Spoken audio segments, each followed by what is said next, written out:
daman ng tao dun sa mga simpleng bagay na one click nyo lang, ang laki ng epekto sa mga tao nun, sa mga players nun.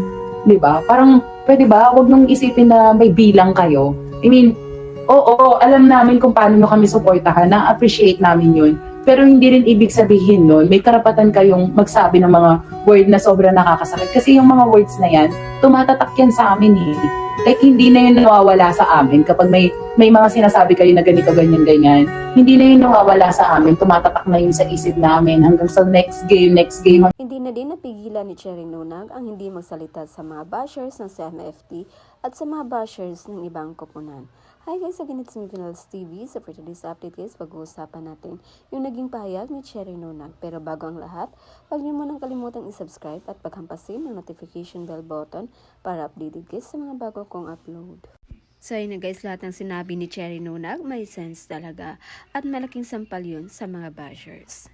Tama yung sinabi niya na kung fan ka ng isang player, love na love mo yung tao na yon. May pinagdaanan man siyang hindi maganda or may nagawa man siyang mali, dapat iangat mo at dapat suportahan mo. Hindi yung mas lalong hinihila mo ito pababa. Bigyan niyo kumbaga ng lakas ng loob para ma-overcome niya yung kanyang pagkakamali.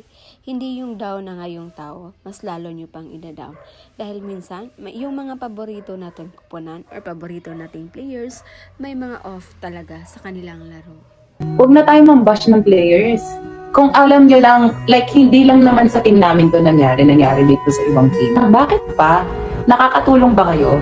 Tingin nyo counted kayo? Like, tingin nyo may pake kami? I mean, parang para i-bash nyo yung mga tao na like yung mga players, parang bakit? Tingin nyo may pake kami sa mga sinasabi nyo about sa amin na negative, di ba? Gusto nyo ma-acknowledge yung mga iniisip nyo, parang bakit? Anong alam nyo? Di ba? May alam ba kayo? Parang para i-bash ka pa dun sa bagay na alam mong gawin. I mean, player kami, volleyball player kami, so ibig sabihin, alam namin yung ginagawa namin.